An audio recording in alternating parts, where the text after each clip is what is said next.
Last month at Rowan University, I had the amazing opportunity to talk with the incredible composer Austin Wintory. His countless credits include games like Journey, the Banner Saga, Erica, and most recently, Aliens Fireteam Elite. Austin has also scored many accredited films and worked with some of the most talented musicians and ensembles worldwide.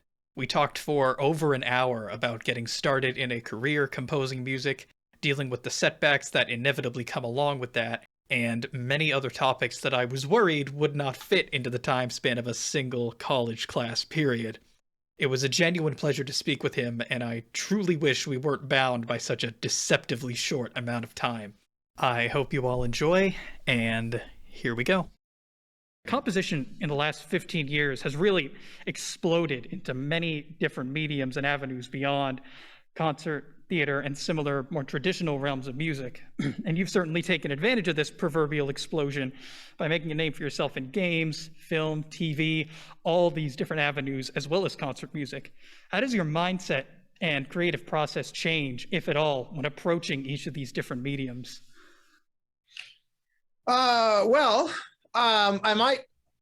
I might quibble over the premise of the question that it's only in the last 15 years that there's been a big expansion into these different media. I mean, film's been the dominant way by which the mass public hears orchestral music for almost a century, but arguably, exactly a century.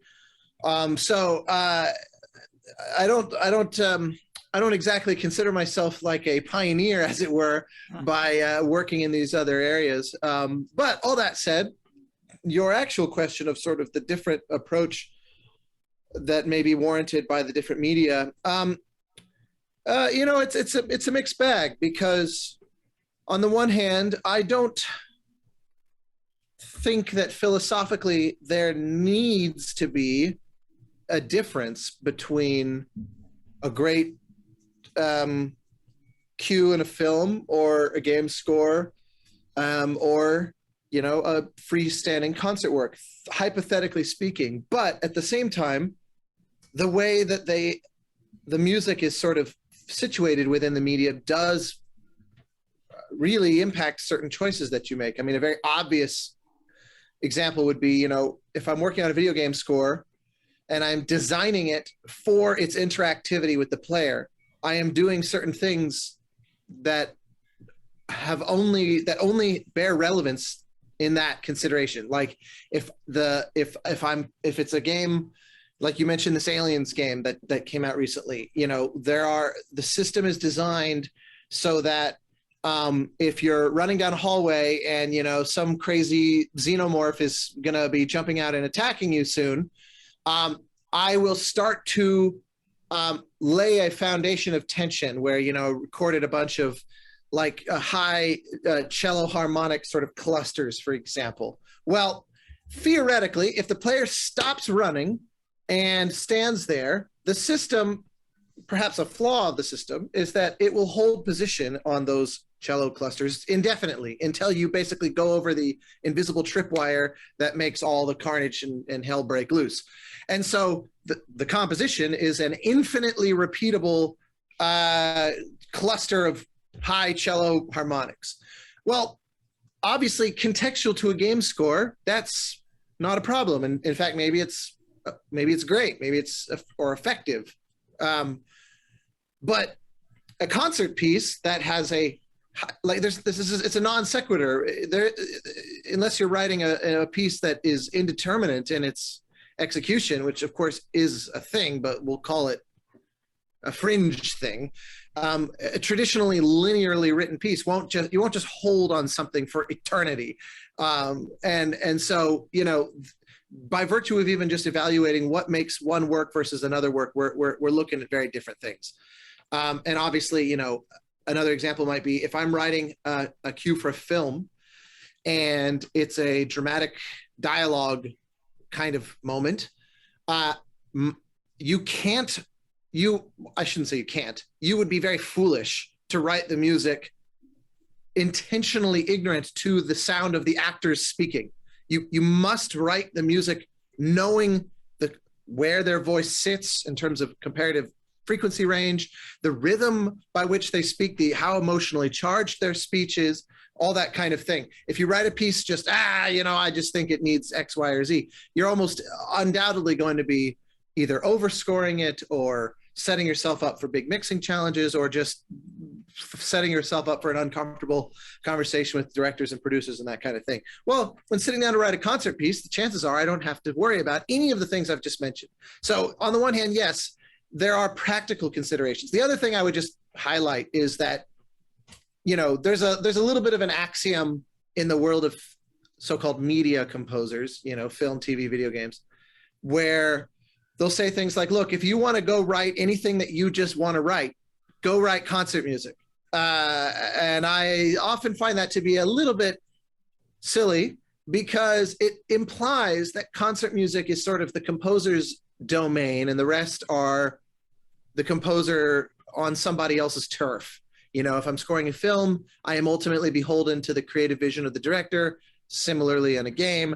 But if I want to write a symphony, I can write whatever I want. And I think that that's an incredibly short-sighted view, because if you truly just write anything that you want to write with absolutely no regard to, for example, the performers that are going to have to deal with what you write, or an audience member that may or may not resonate with it, or a programming or an artistic committee of an ensemble or an orchestra or whatever that is going to evaluate if they think this is a worthwhile addition, both for their musicians and for their audience and their community and their subscribers and their donors and all that kind of thing. Well, you're completely kidding yourself. Like, all art is collaborative. It's a matter of how much a given situation is collaborative, and also how much like you are willing to engage with that collaborativeness. I've gotten concert commissions from orchestras where they said, I want a 5-minute piece. I want to park it at the beginning of the show. So I want it to feel like, like in that sort of John Adams Short Ride on a Fast Machine vibe, where it's quick out of the gate, sustains high energy, and then explodes. And it's how we open our season. And they'll have a bunch of prescriptions of what they're asking for me in a concert piece. And then I've worked on video games where they say, write whatever you think is appropriate. And so a lot of these axioms, I think, are at best general trends, and even then I would call them into question.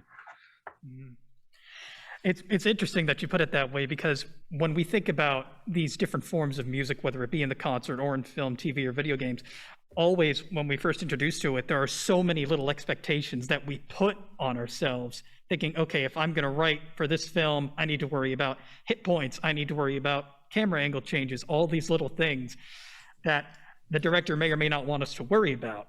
That's what I'm hearing. Yeah, well, exactly. I mean, I'm working on a thing right now, a TV thing, where they're still shooting, and they've already written a lot of music, where I'm reading the scripts and I'm looking at fragments of footage of dailies from the set and just writing these kind of more impressionistic pieces that the editors are then taking and chopping up and putting in the footage.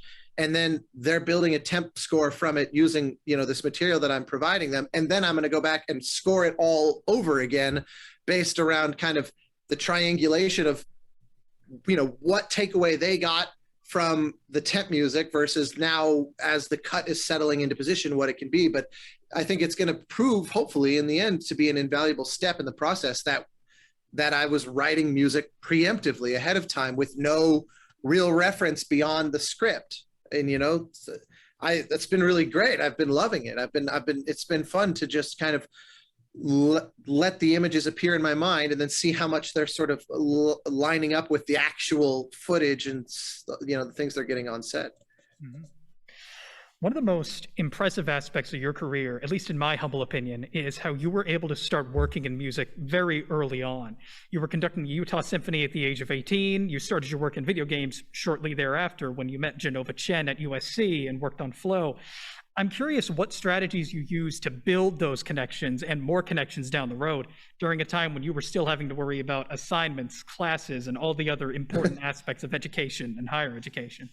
Well, needless to say, on that very last point, when I got hired by Sony for Flow, I absolutely just lied. I just told them I in no way let them know that I was still an undergrad student, because I was sure. I mean, this was a PlayStation game. I thought there's no chance in hell they're gonna feel okay about hiring somebody knowing that like they also have to be writing sociology papers for their undergrad degree.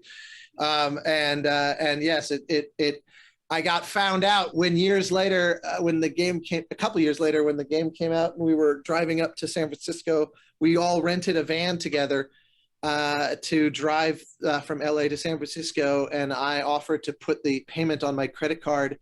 I was like on this high of excitement.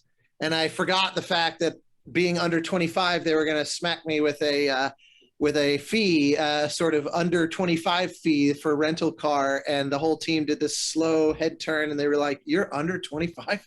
They didn't think, they thought I was close to 30.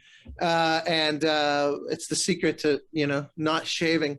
And yeah, that's when they realized I was by far the youngest member of the team. And I had accidentally outed myself, but thank God the game was already done and commercially out. So I felt safe at that point.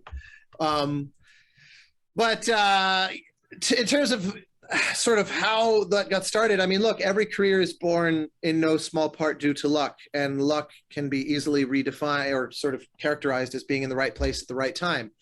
I contend that the right place is a frame of mind. It's a state of constant preparedness. It's the idea of keeping your ear to the ground so that when an opportunity comes along, you can actually see it for what it is, because they very often are not obvious. It's not showing up in the form of, here's a contract, can you say yes or no, or blah, blah, blah. It's something more subtle very often. And so having your mind open to that is being in the right place. The right time, we have zero control over. And for some, I was very lucky. I didn't earn it. I don't claim credit for it. I don't like it to be like something that I could congratulate myself for. I just quite simply got lucky. Some people get lucky, even younger than me, and some people get lucky much later, but in far bigger ways. And every single variation you can ever possibly imagine.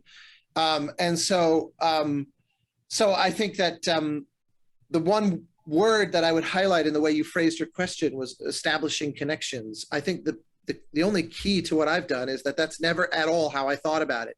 I always just was genuine with people and made friends. And some of those friendships bore professional fruit.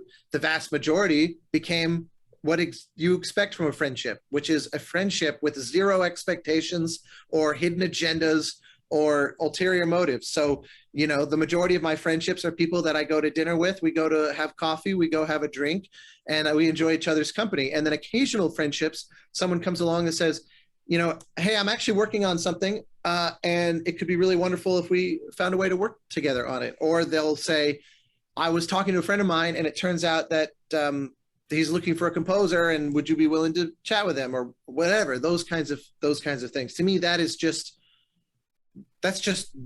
being a not sociopathic human who is trying to figure out a way to leverage every person you meet into some kind of professional opportunity, because we would never do that, generally speaking. But when you think, oh, I got to go find work or whatever, you suddenly start seeing everybody as like these chess pieces. You got to figure out how to maneuver into the right position. And I get it. I do get it, because, you're like, I got to earn a living. I got to put food on the table. I got to figure out a way to sort of make ends meet. And so it's very tempting to think, okay, well, if I'm not out there networking, I'm not sort of working. I'm not getting myself closer to a place of some form of stability in life. But the harder you push on that, the more you're likely going to be delaying things, which I recognize is that's a systemic flaw in the nature. It is a built-in unfairness in the nature of this career path, because it means if you're able to get any semblance of financial stability, whether it's through help from family or through a partner that you're like I was living with someone and we were sharing expenses, and she had a so-called normal job, and that was really, really helpful, because it let me essentially, if somebody said, well, we can pay you $100, it meant I could spend, 98 bucks on the production to put back into it so that it sounded as good as possible by hiring a musician or something like that. Because, I was being in part financially stabilized by my partner. It was narrow financial means, but it definitely changed the calculus. So I always like to say, that I don't know, there are a few projects that came along where I definitely made some calculated gambles. At one point I blew my entire savings on a film so that we could record at Abbey Road. I literally extinguished my savings to $0 in order to be able to do that. And like, knowing that, there were some very marginally thin, but nonetheless existing contingency plans sort of emboldened me to do that. I recognize not everybody has that situation, which is in part why I do these kinds of things, to try to avail myself to people that are just getting started, because I recognize that that's just a baked in unfairness of the equation. If grandma leaves you $1 million, you will be fundamentally at an advantage. That's true in all of life, but it's obviously in any kind of freelance career that's true as well. I don't think that there's anything that we can really do about that. But I think that other than just, like I said, like what I'm doing here right now, I try to help in every way that I can, to folks who are, just stepping off the starting gate of this type of work. But all of that being a tangent off of the idea that you can't rush the process. And that's why that's what exposes the issue of this stability and sort of financial independence aspect of it. Because for some people, it takes 15 years of just biding their time, building relationships, letting their kind of circle of friends take a shape before that thing comes along that suddenly is like the spark over the gasoline, and suddenly they're off and running. I mean, I love to use examples like the dichotomy between John Williams, who was in his mid 40s before he ever scored Star Wars and became known to the world. He had already amassed, I mean, for God's sake, he had already won 2 Oscars, but he was still not John Williams as we know him. I mean, you could argue that Jaws, was a big, massive step up, but nothing can compare to Star Wars in terms of just explosive career recognition. And so, but Star Wars was 1977. He had been working for almost more than 20 years, but at a high professional level since at least 1959. So we're talking about 18 years of him, being successful by virtually every metric, except he was not the guy who did Star Wars yet. He was, making he was doing a lot of piano playing in sessions. He wasn't even making a living as a composer for half of that time. And then in comparison to that, a composer like David Arnold, who went to film school, did one little independent film for a student director in about 1990, 1991 called The Young Americans, which nobody's ever heard of. And then less than a year later, a young producer looking to make a name for himself happens to catch that movie and reaches out to him and says, how would you like to score the movie that we're working on, which was Stargate, which then led directly to doing Independence Day. And he had no idea how to even do any of the film music world because he was so young and so fresh. And yet here he was scoring some of the biggest films that were being made, and led directly to becoming the composer of the James Bond franchise and all these other things, and so you just the unpredictability of people's pathways is baked in and needs to be embraced. You mentioned that there's a lot that people who are just starting out need to be told about this industry, whether or not it's from a fairness perspective, and to give them just a bold and honest statement of here's what it's going to be like starting out moving forward. Given just how sort of unpredictable this is and everyone's situation, what would you say is one thing that all composers looking to get into any side of this industry, concert, film, video games, whichever, what's the one thing we should be doing that goes beyond practicing, that goes beyond getting better at what we do to make sure that we have at least a potential future in these industries? Well, it's going to sound very it's going to sound kind of, I suspect, generic to say this, but I think you need to ask yourself, do you actually genuinely love this?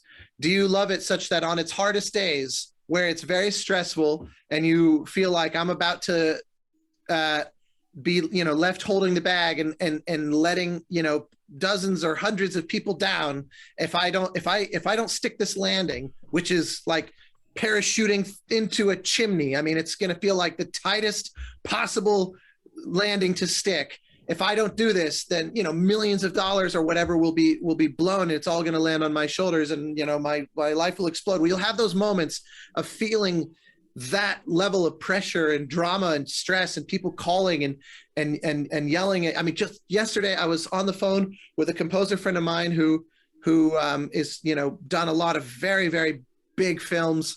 And he got a call literally while we were talking. His phone goes, he reads the text and he goes, "Let me call you back, see if this is a big deal or not." And then about an hour later, he calls me back and says, "Boy, that was a shit show." He said that was one of those phone calls of, "We think we're going to have to throw out the entire score and start completely over again," kind of phone calls, and if those moments, this was literally less than 12 hours ago that I watched my friend go through that. And I've gone through that myself.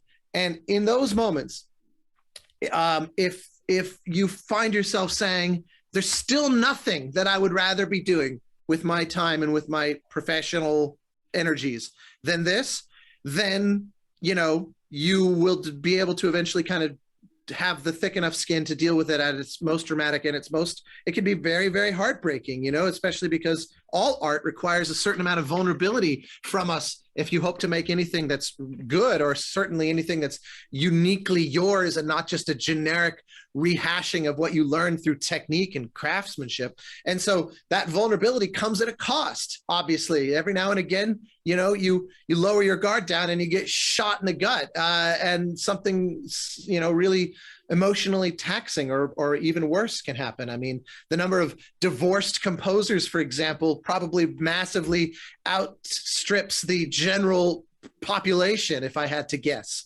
So there are real realities to how difficult it can be. And if all of that makes you say, "Yeah, but it's still, I just can't fathom anything different with my life," then, great, pull up a chair. It's no one's goal to make it difficult. And sometimes you can go months or years at a time where it just feels like everything's just kind of going great, or at least it's solid and enjoyable, or, I don't feel like I'm getting my ass kicked all the time. Like, I don't mean to paint it as though it's this minefield of hysterics. It's just that on its worst days, does it still feel like your dream job? Because some jobs won't. Some jobs you'll realize, you know what?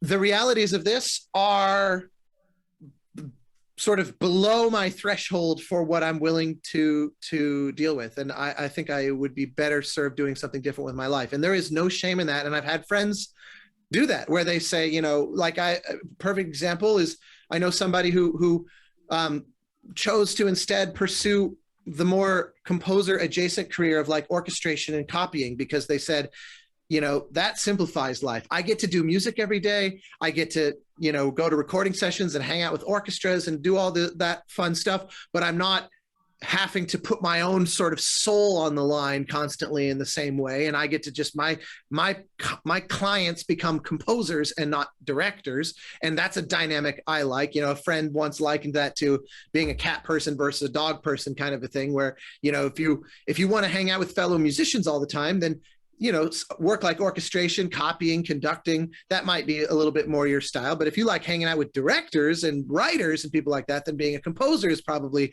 more your style, because you don't tend to hang out a lot with fellow musicians and composers as much as you do when you're a composer. Your friends tend to be the people that are making the stuff that you want to participate in the role as composer. So yeah, I think just evaluating if you do in fact really love this, and realizing that, first off, that it's okay if that's an evolutionary process within your life. Some people love it until their mid-30s or their mid-40s or their mid-50s, and then they say, feel like I've kind of I've kind of, you know, I've served my time with this. And or like I was talking to another composer, a different composer, a friend of mine the other day. Um, um, and you know, somebody who has also been he's been like, you know, extremely successful in every domain, really. He's done big film, big TV, big video games. And he was talking about, you know, how he's got a daughter now who's 7. And he said, you know, her birth was kind of my wake up call that I gave my 20s in their entirety to this career, like to the expense of virtually everything that you can name. And as I've, you know, now he's just past 40. So he said, you know, 7 years ago when he was kind of in his early mid 30s, he had a daughter. You know, he'd been married, but his wife is a singer. So they were kind of constantly working together as it was, you know, she was singing on his stuff and a lot of, so it was still very much a work always mindset. And then as he got to his mid 30s, he wanted to slow down and, you know, try to balance that level of career mania with trying to be a good dad and be a good husband and all that. And so he has made recalculations in how he uses his time, you know, and that, so it's, and that's okay. That's a great thing. Everyone should feel free to not think, okay, well, you know, I'm now sort of trapped. And I think we can intellectually do that to ourselves, especially if you know, you're in school, you've, you know, gotten, you know, student loans or whatever kind of situation to kind of make it viable to do this. Your brain is going to build up these defense mechanisms like, okay, you know, it's a sunk cost fallacy. I am in, and therefore nothing on earth can dissuade me that this is the right choice for me. And it's like, good, that's the right attitude from a fortitude standpoint and for steeling yourself for, you know, the challenges and the uncertainty that may lay ahead. But don't so thoroughly crowd out any dissenting voice in your head that 10 years from now you're going to realize, Jesus, I've been chasing this dream and I actually don't like it at all. I don't like any aspect of this. I was just so committed to finding some way to pay off my freaking loans that I wasn't listening to myself. And, you know, because that's the discovery of that 10 years later is a far higher price to pay than the discovery of that, you know, 5 years from now, that kind of thing. So I always just say, don't let your ego tell you must do this. You know, don't, especially peripheral to that. If the reason you want to do it is to stroke your ego, if you want to be a composer, like I suspect you're all composers, right? Or principally so, or some mixture. Yeah. Okay. Yeah. Like if you're anything like my childhood, I was the only composer that the majority of people that I ever met had ever met. You know, it's like you think of, you know, your family and your aunt and your uncle who, like, to them, a composer is like there was no one ever after Mozart. And so the idea that, oh, my nephew is a composer, he's a genius, she's brilliant. Like, you're so used to hearing that until you step into a professional arena where suddenly now you're surrounded by composers and, like, some of these people might be better than you. Like, they might be more talented than you. They might work harder than you. So it's like there's certain reality checks that we're used to stepping in and feeding in after being told how genius we are for so long, that there's a certain amount of, I like this career because it makes me feel good about myself. It's about satisfying my ego more than it is about creating music. And believe me, I get that. My whole point in saying this is that's almost the natural pathway, because composers are a vanishingly tiny minority of the total population, even within the population of musicians. But just the general population, you know, we're like 1 in a billion. And so everyone tends to pat us on the head because of how novel and unique we are, and until you step into a room where you're surrounded by composers and suddenly you realize you're not. Personally, I always liked that. I thought it was cool. I love being in a room with fellow composers and just getting a sense of, wow, how everyone's so different. Everybody's so sort of unique and tackles these problems so differently. And what can we learn from each other? And I enjoy that. I enjoy even the competitive aspect of it. It's fun. There's a friendly rivalry in some regards that I really enjoy with certain colleagues of mine. But if your sole reason for doing it is to get your ego stroked, it will prove a rude awakening, I think, to say the least, because that's definitely not the aim of the would-be employers, producers, directors, game designers, TV showrunners. Their goal is absolutely not. If anything, it's their goal is to have their ego stroked.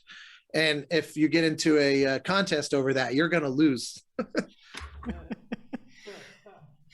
Now, in those instances that you mentioned where we're hit with these walls of either rejection or complete, like we get that phone call that says, hey, scrap this entire 2-hour soundtrack that you've done and start over. How do you deal with situations like that? Like in the beginning of your career, I'd imagine it was much more prevalent than it is today, but even now, when anyone gets those phone calls, how do you usually go about not either coping with that or adapting to things like that? Well, I'll tell you right off, it's not, I actually get rejected far more today than I did early in my career, which seems potentially counterintuitive because I'm also vastly busier than I was in the early part of my career. But if you think about it, the reason why is because I'm lucky enough that I have so many more opportunities that things come up where, it's always a crapshoot. It's always going to be crapshoot. Maybe makes it sound random, and it's never random truly, but it is almost impossible to predict. And so, I am up at bat. I swing more often. So just by laws of numbers, I miss more often because I am swinging more often. Now, the thing is, the nature of the opportunities that I'm lucky enough to be receiving today means that when one of them hits, it's a substantially better hit than the kinds of hits I was getting 10 years ago. And so, you don't need many of them to hit before you are kind of okay and sort of stable and know, like, okay, the bills are paid at, for this year, at least, that kind of thing. And there's a little bit of a composer sort of aphorism that I like, which is sort of that you can gauge your career's trajectory and how successful you are at any given moment by the things that you are saying no to relative to, instead of the things you're saying yes to. Like if I just said no to, a huge video game project that in years past I wouldn't have dreamed of saying no to, it means contextually things are obviously a hell of a lot better. But the flip is also true. The things that are saying no to you is also a measure of trajectory, because before you wouldn't have even been in the room. You wouldn't have even been eligible to be told no to those things. They wouldn't have ever even known who you were. At best, you would have been getting the coffee for the person who was being told no, that kind of thing. So that I don't take any, I mean, of course I don't enjoy being told no, but I also can recognize it contextually and sort of shake it off more easily. I mean, perfect example was this past summer. One of the things that I do all the time now, because I'm in a position where I'm able to do this, is when somebody, I'm composers with almost no exceptions, you are always asked to demo for a job. It's very similar to an actor's audition where they say, look, we're talking to 2 or 3 people, and would you be interested in, if we send you a scene or if we just describe to you kind of the idea, would you be willing to write up a piece of music to kind of show us what you got and show us your vision for this? And it's never really about demonstrating your technical capabilities, because that's assumed. It's we want to see what differentiates the 2 or 3 or 4 candidates we're looking at, and we're going to try to see which one is best. And so, I if you go on Spotify, a couple of years ago, I released an album called Remnants that was over an hour and a half of demos for jobs I didn't get.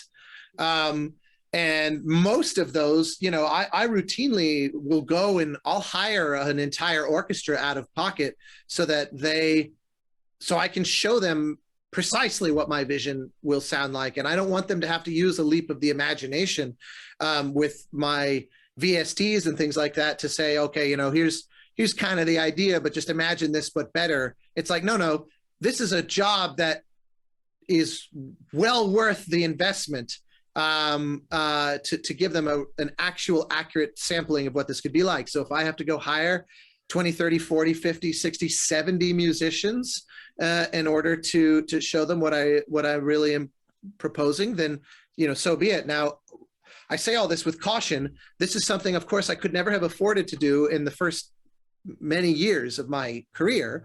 But the thing is, it wouldn't, the people I was competing with for jobs were similarly not in a position to be able to do that. So it didn't represent a competitive disadvantage. Whereas now the people I'm competing with for these jobs are all also doing this. So it would be a competitive disadvantage for me. Now, I've also lost jobs to people who did a MIDI mockup and it was fine. And they still got the jobs, where it didn't actually give me any advantage at all, despite the fact that I went and spent thousands of dollars on an orchestra and it bore no fruit. So, and similarly, that's happened with me. I've had times where, I was offered the job.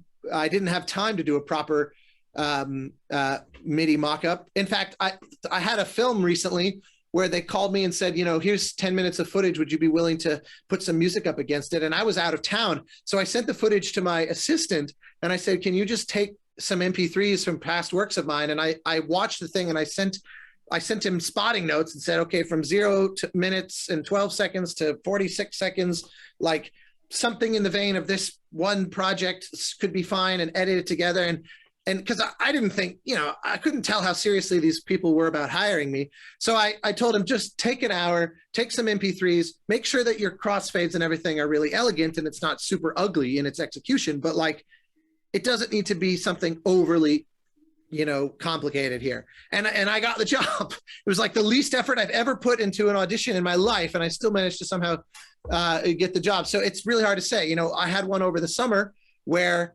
I was being pitched for a TV show that's still currently in production, but it's one of these huge Netflix animated shows where a very close friend of mine was, cast to be the lead voice of is a star of the show. So he called the executive producer and he was like, I've got the composer for you. He's my best friend in the world. He's brilliant. You'll love him. And they connected me and the executive producer, we got along amazingly. And he said, look, here's the thing. I do have to do a kind of formal audition process because some of the other producers have composers that they've been working with for 20 years. And like, it seems fair to honor that relationship as well. And I said, of course, I would be upset if I was that guy and I felt like 20 years suddenly didn't matter. Like I said, it's only fair that we all, first off, it would be fair if you just hired that person, because you've got a history and a trust, and that's very valuable.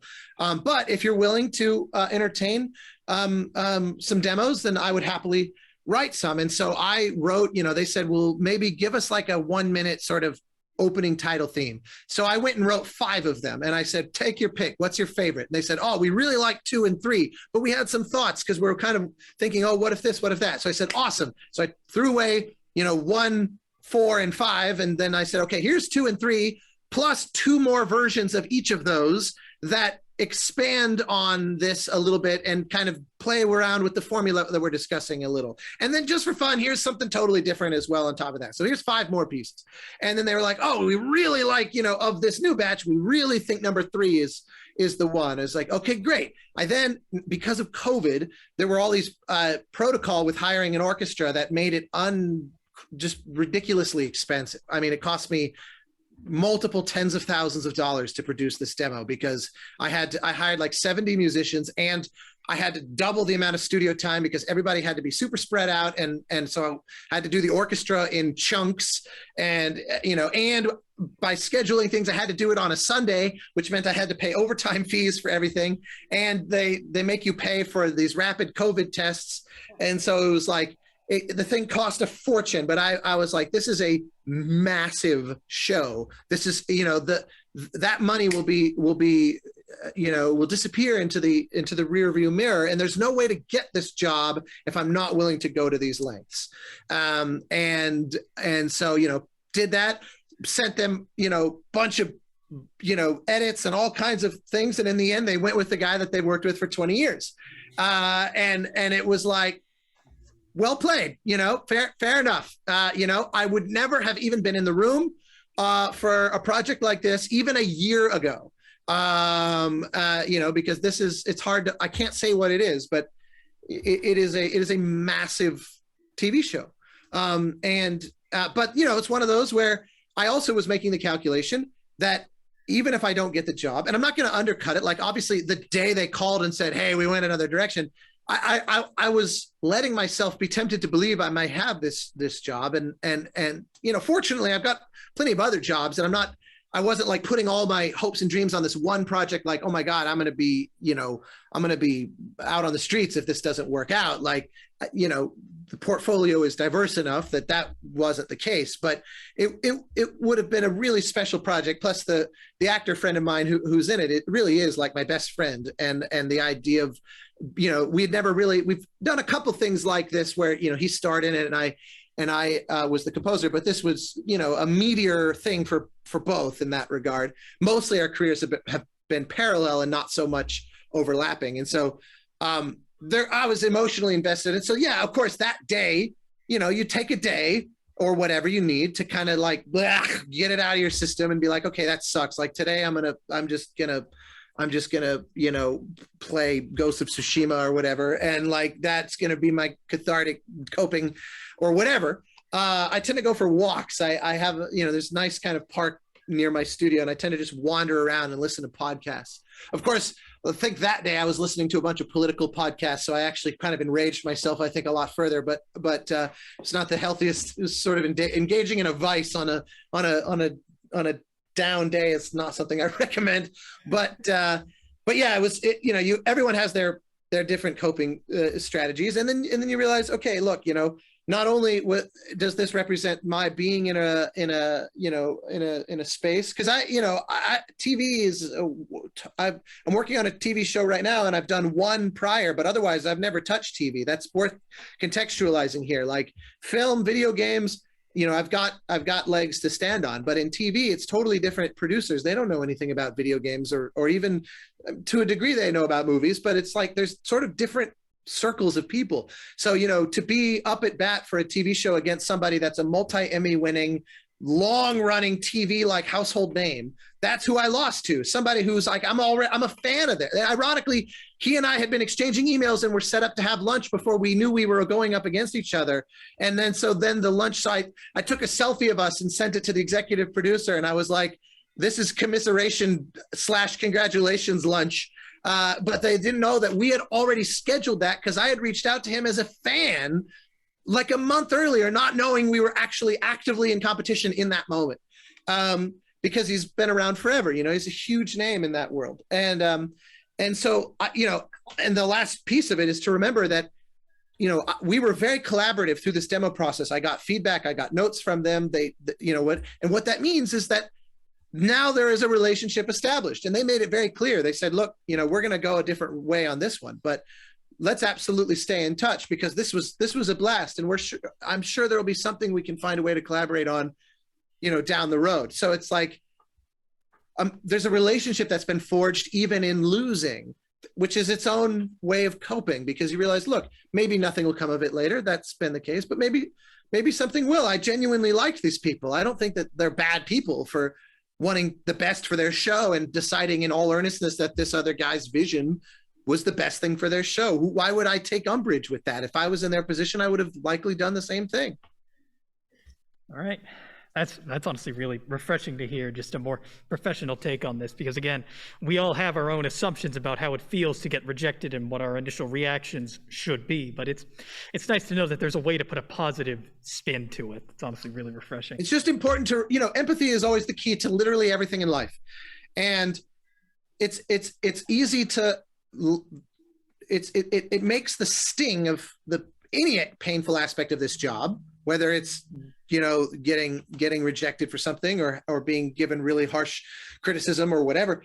If you empathize with the perspective of the other person, yes, there are occasional just bastards, but mostly it's people who are doing their best to navigate the massive sea of unknowns to try to make a good film or a good video game or a TV. And it is so hard. I mean, the best thing that any of you could do if you really want to learn, some real powerful lessons with regard to being a composer, try directing something. Go make a short film. Go found an ensemble and try to commission composers and raise money. Go try to start a video game company, even just the tiniest taste of it. And you'll realize, holy shit, this is so much more difficult than anything I could have ever possibly imagined. That like, it's actually small fish to carve out this very, very niche subcomponent of it and go, all I have to worry about is the music. Like, holy crap, what a relief. It is again, this comes from when you're people you primarily hang out with are directors, game designers, writers, editors, cinematographers, TV showrunner types. Like you come to realize, empathy for their perspective makes all the crap that you potentially have to deal with it's just them trying to do their best the way you're trying to do your best, generally speaking. All right, well, with the last roughly 15 minutes that we have, I'd like to open it up to Q&A if anyone's got any questions for Austin before we sign off. I have a question. Yeah, you can come up closer to the mic if you want. Just make it easy. Yeah, a little hard to hear. Yeah. The sensitivity falls off pretty aggressively. That's like, so I have actually like a couple questions, but they're quite related. So, sure. This is more sort of like specific to like composition. Obviously, like each project, when you're composing for media, like each project sort of has its own cohesion and its own musical character, like between projects. And you want definitely like an undercurrent throughout an entire set. I mean, some of these have like an hour and a half of music or whatever, like, and you want it to all or much more. Yeah. So, of course, yeah. But like you want to all feel like it's part of the same project. Firstly, I guess I would ask, like compositionally, how do you like compose like a lot of music that spans a wide range of emotions and like sort of energy levels while still keeping it cohesive? And I don't know if you want like specific examples or not, but also the second part of that is when you're composing, are you ever like consciously, intentionally like putting yourself into it? Are you ever approaching it with the idea of like this is you putting yourself into the music, or is it always like trying to fit the project completely and not thinking at all about like putting your own spin on it? Like what's your perspective on yourself and your relation to the music that you write? Yeah, so to that second question, I think it's a little bit of a false dichotomy to make it sound like you're either serving the project or you're kind of being true to yourself, because it's, first off, writing music is like speaking. You have a voice that is immediately differentiable from other voices. If you call me on the phone, I can hear that it's you instantaneously relative to every other voice I've ever heard in my life. And compositionally, I do believe we all have the potential for that. Now, obviously the truer analogy might be, your voice as a speaker or as like an orator or as a writer, where it's not just the literal timbre, but it's also your rhythm, your word choice, your, how robust and sort of nuanced is your vocabulary and how you choose to use it, all those kinds of things. Well, that's a direct corollary to composition at that point. Some composers are extremely detail oriented, and the differences in one work to the next bear themselves out in the very fine grained details and the very subtle ways. And then others have a far kind of broader approach. One of my great heroes is the composer Jerry Goldsmith, who was an absolute sort of legendary film composer and TV composer. And, part of what made him so transcendently spectacular was that he was just mind-bogglingly versatile in his ability to score any genre that you could possibly imagine, from, kids' films and very silly comedies to very, very intense, serious dramas to period films to, he wrote the Star Trek theme, and he did Alien in the same year, which is like horror and grand, majestic, neo-romantic sci-fi, juxtaposed against each other. And he did tremendous amounts of very experimental scores, like the original Planet of the Apes and Patton in 1970. And he did things that were experimental in a more philosophical sense.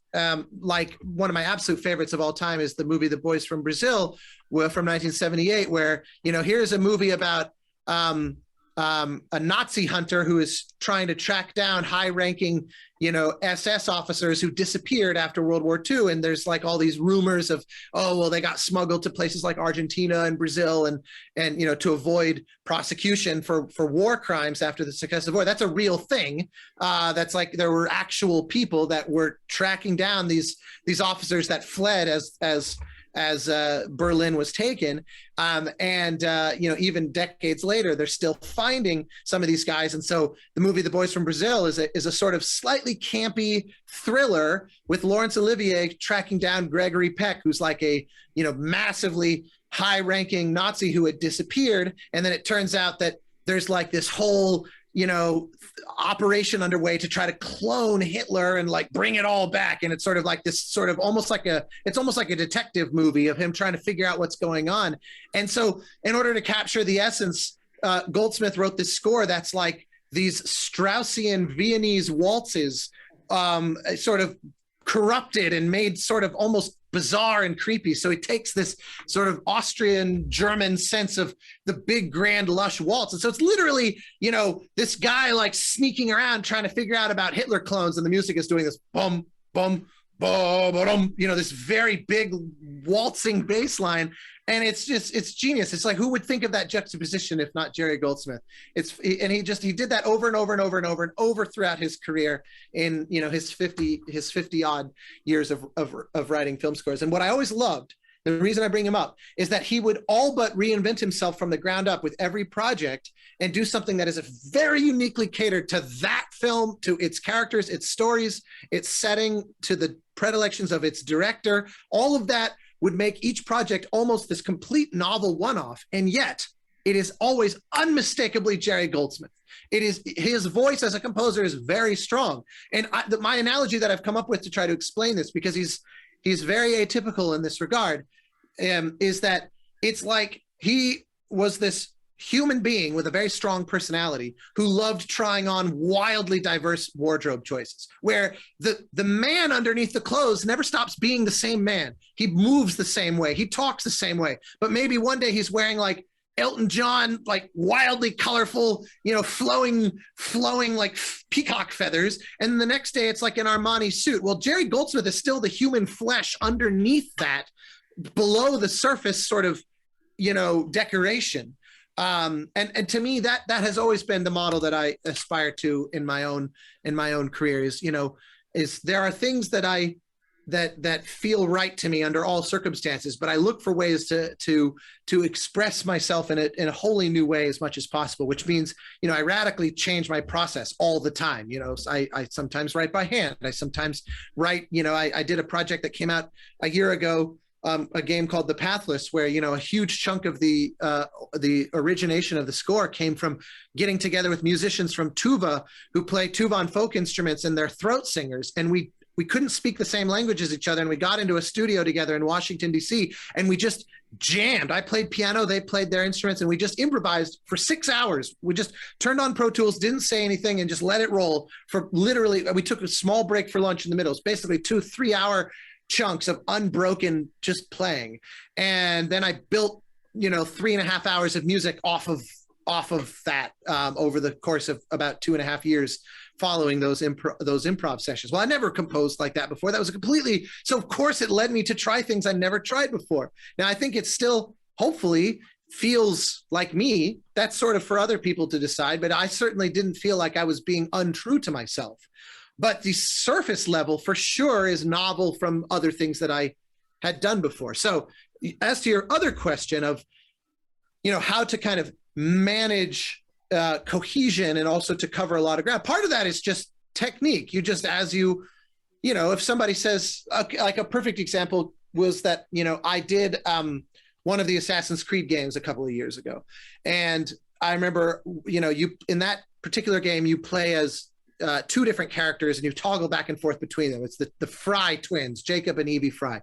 And my pitch to them was, their characters are very sort of arrogant and cocky about being these like super skilled assassins. And so every time I get into a fight, I don't ever feel like their sarcasm about the sort of disposability of their enemies, makes me think that they never really feel like they're ever really properly in danger. And so what if the score leans into that? And so I pitched this idea. Actually, it's ironic, since I was just talking about the boys from Brazil. I pitched this idea of there being these kind of 19th century waltzes, actually almost more accurate to say like an 18th, almost more Mozart than it is Mendelssohn or Schubert, even though the harmonic vocabulary is probably a little closer to Bartok. But I said to them, I want to score combat in this game. You can get into combat at any point. So never mind a whole conversation about how to design an interactive music system where things can change in real time and based on input of the player, not even touching that subject. I just said conceptually, I want the fights to feel like a dance, and to feel like a dance where it's like I'm intrinsically above my enemy. I look down on them like they're nothing to me. Like there's a real smugness to it. It's a waltz that's not about passion and lush and the lover's gaze meeting on the dance floor, but something more like this sort of Jane Austen, upper crust elites who laugh at the idea of the cook in the kitchen stealing a glance at their fanciness. It's like, oh, you poor soul who lives below me. Like I said, let's just lean into this idea that they're so smug and arrogant that it's laughable that someone would dare try to fight them. And there's no sense of danger to the combat whatsoever. And so because of the nature, I had to write about 3.5 hours of music for that game, of which solidly 1 hour was set aside for this kind of generative open world combat system, because the game is so massive. It's like 80 hours of gameplay. So, there's a lot of music that's needed, and there's a lot of indeterminacy to the way that these things can work. So it's like, okay, it's all well and good to write a waltz. Can I write an hour of them? And an hour of them that feel very particular to this game. And to me, the answer to how to do that is it's just the nuts and bolts of the craft of composition. Like if you understand, if you just practice this skill, at some point you realize that sort of thing, I could write 20, I could theoretically do nothing but that the rest of my life. And theoretically, I could avoid repeating myself, because at some point you are just using the muscle, and the more you use it, the stronger it gets. That's, I think, subtextual to your question. If that had been the first job I was ever offered, it probably would have been a huge struggle, because it benefited from the fact that I was well over 10 years into my career before I had that opportunity, and writing an hour of just waltzes. And bear in mind also that, and also addressing your question, part of the way that I kind of stylize these projects is I tend to think of an instrumental palette that I try to restrict in a very limited way, and I don't ever deviate from. So I don't have an everything in the kitchen sink kind of approach to my work at all. It's like, what are the distinctive sounds and textures and colors and gestures and hooks and riffs and things that are going to define this project, that I will mine them for all that I can, and then I will never touch them again. So like in the case of that Assassin's Creed, my pitch was, I don't think we should go big orchestra on this. I guess it's a big blockbuster game and it's a huge franchise and a but like, what if we went small and razor edge and not big thundering sort of hammer blows? And so we recorded, the vast majority of the score was a nonet of strings, of 3 violins, 3 violas, 3 cellos, recorded as a chamber ensemble of 9-part writing. And so sometimes they play like little mini sections where it's 3-part writing of just violin, viola, cello. But most of the time, it's huge amounts of counterpoint, closer conceptually to like the Mendelssohn octet, where it is a chamber piece, and we're very closely miking each individual instrument. Well, that alone really sets it in a sonic world that just sounds different, at least from other things that I've personally done. And I wouldn't really do that again now, because I feel like, okay, well, now if I do that, it sounds like Assassin's Creed to me. It doesn't sound like whatever I'm working on, because I kind of put that stamp on it. And that can be really difficult, by the way, when occasionally you get a job because somebody goes, oh, we love that Assassin's Creed thing. Like, we'd love for you to score our thing and kind of bring that similar thing. And I go, okay, well, how do I, like, I had a funny thing happen where I'm working on 2 projects right now that basically had the same pitch. Like they're unrelated to each other, but they said, we're going for this kind of a vibe. And they're sort of PDF they sent me of, here's the sort of general color and tone and what that we're interested in. They all but sounded interchangeable with each other. So I was like, okay, I got to figure out how to write 2 different scores for projects that are actually asking very similar things from me. And I still haven't really figured out how I'm going to do that, because I'm still really early in both of those projects. You know, one of them I have several years left. One of them I have a little more than 1 year left. So I don't, you know, that's another thing, by the way, we haven't talked about, but you know, films like that movie I mentioned where I got the job by just having my assistant, whatever. I had about maybe 4.5 weeks to score that film, and it was about 95 minutes of music. But like I'm working on this video game right now where I have to write about the same 95 minutes of music. And by the time I record that next year, I will have had something like 3.5 years to write that, you know, and to play with it and revise it and throw it away and start again and tweak it. And that's a general truism. Movies tend to be extremely short term, and games, even at their shortest, are several months, and that's rare. It's usually at least a year or 2 or 3 or 4. So I know we're kind of theoretically up against time, and you probably have places to go, but if there's any other outstanding questions, I'm happy to try to lightning round them just so we don't leave anybody hanging. Anyone? I could do one. Yeah, come on, Ryan. And if you have to jet, obviously it's all good. Can you hear me all right? Yep. Okay. As somebody who wants to personally write scores for video games, what advice would you give to somebody for how they could best try to break into that industry? What should they be personally working on? What equipment should they be buying? What should they know before they start trying to? So I love that you asked this question. There's absolutely nothing that you need to know. There's no equipment that you need to have bought. There's zero. Those are things you tell yourself to give yourself permission to not start getting vulnerable. You're like, oh, well, I don't need to worry about it yet because I still need to buy the new M1 chip MacBook Pro, or I need this sample library, or before anybody. It's bullshit. Let it all go. You're ready today. In fact, just stop listening to me and like run, go forth, you know, like pulling out the golden ticket and running.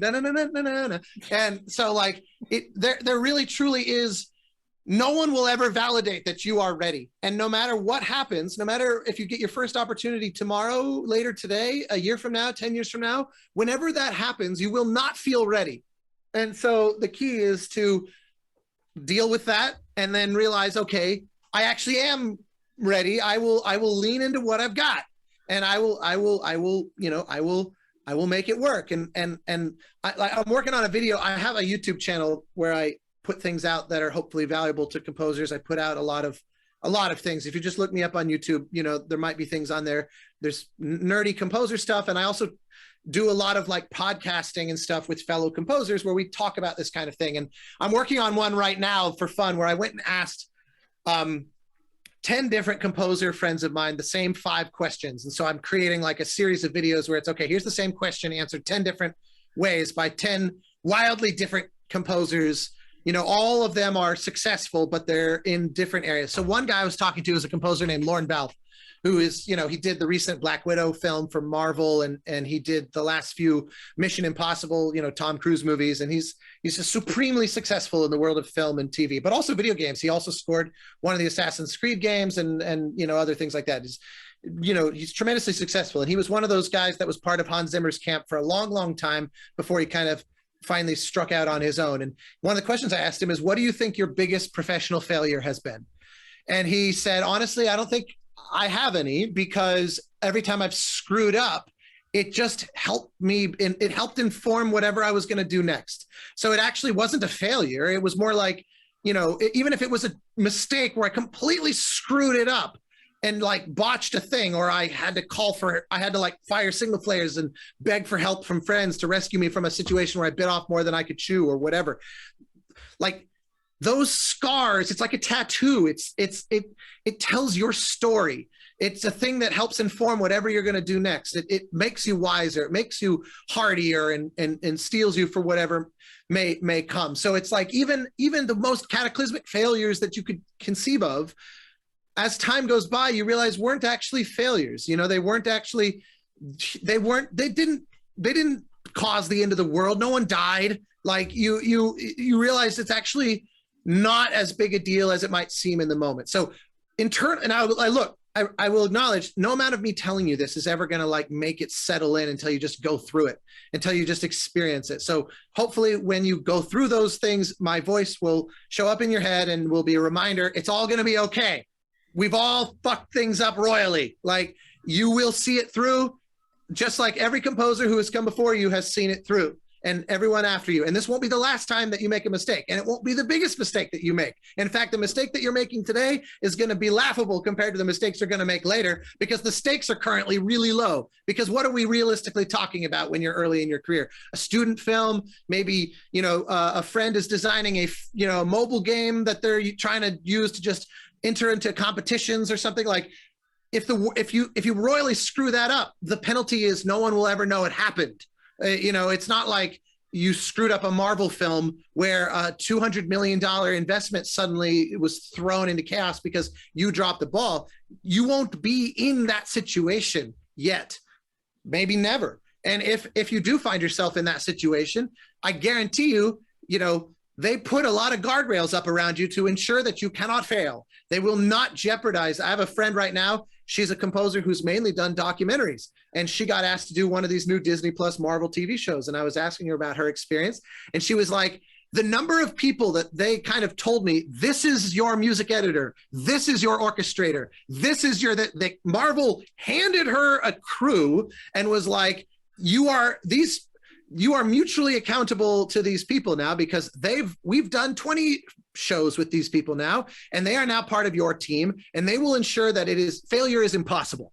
And they manage the process such that, you know, they know that this person who's never done a Marvel show before is going to be able to survive the process, because that is not an easy process, because it's a lot of turnaround. It's a giant number of revisions and feedback and notes and things coming down to the wire where they're saying you have to rewrite a 9-minute cue, and the orchestra is going to be sitting on the stands waiting for sheet music at 10 a.m. tomorrow. So get cracking.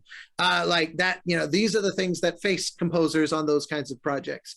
And it's not easy, but they also know they're setting you up for that, and they make sure to, especially if you've never done this before, they make sure that you've got the crew in place to help see that over the finish line.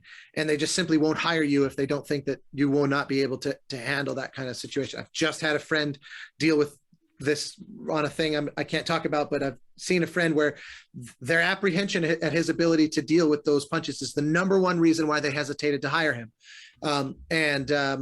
So anyway, that's a long-winded way of saying you're never going to feel ready. You're never going to feel prepared.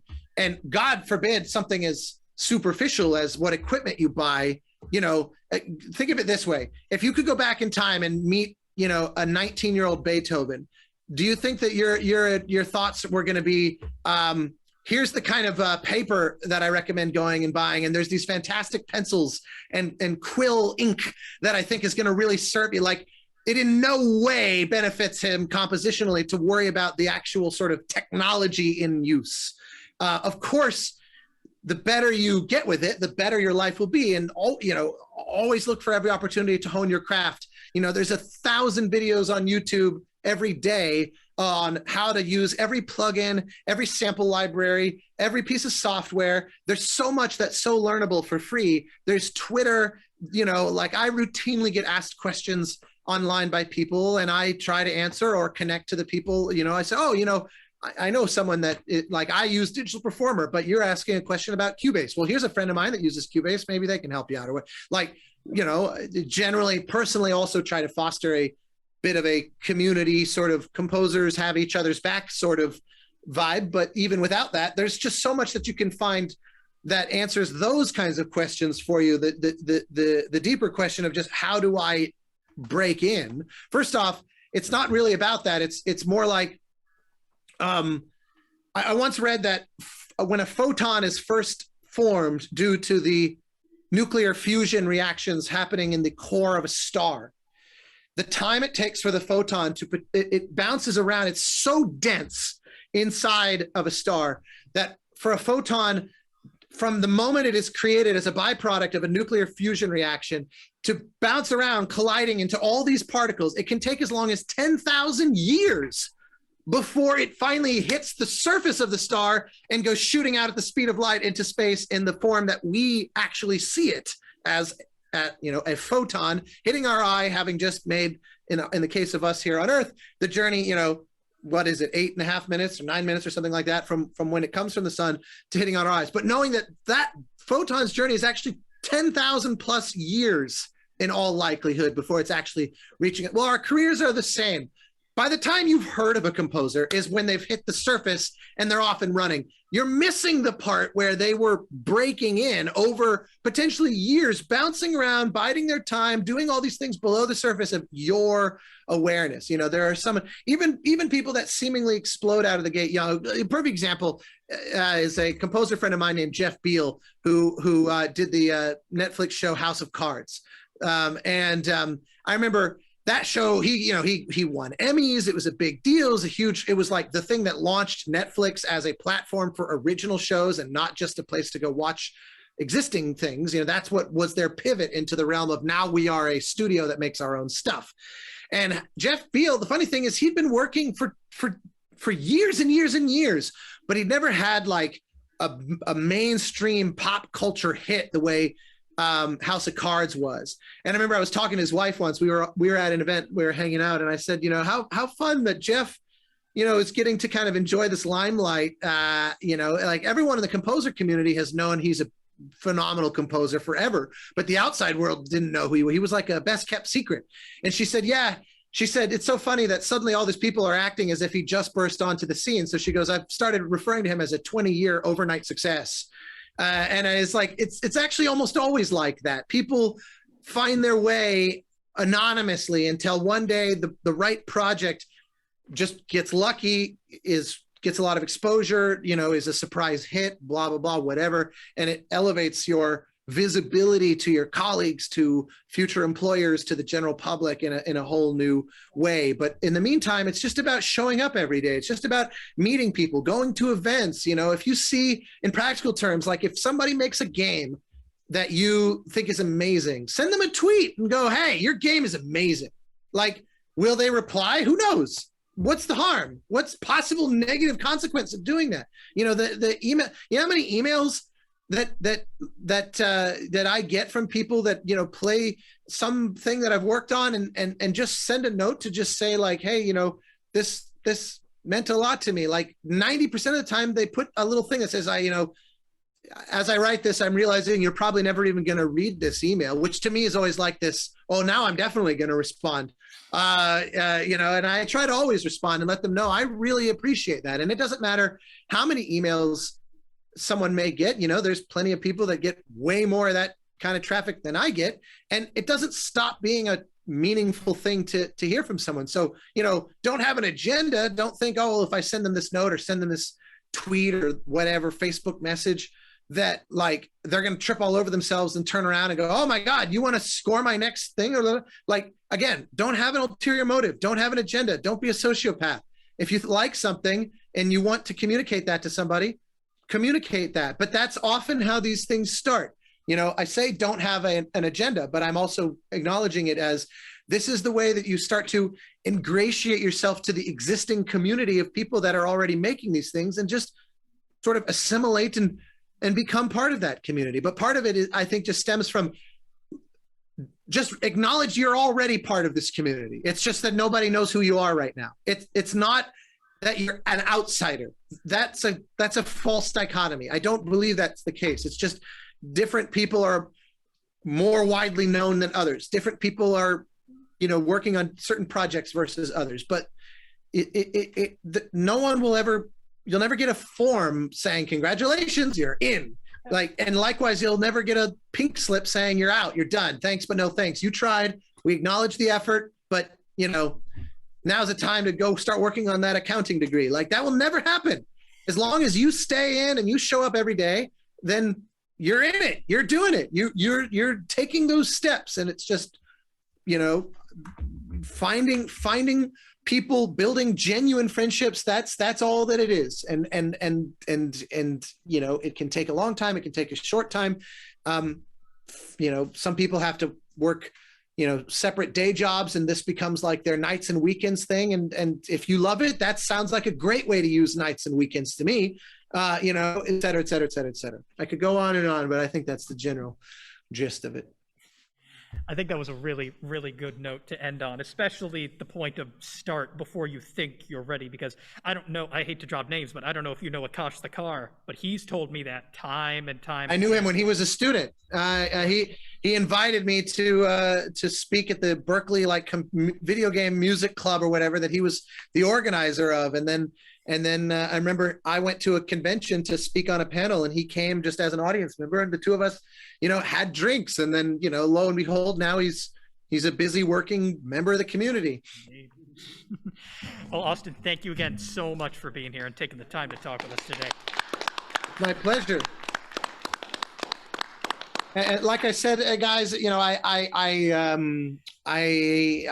do these things because I want to, you know, I was lucky. I had people who helped me. I had composers that made me feel very welcome.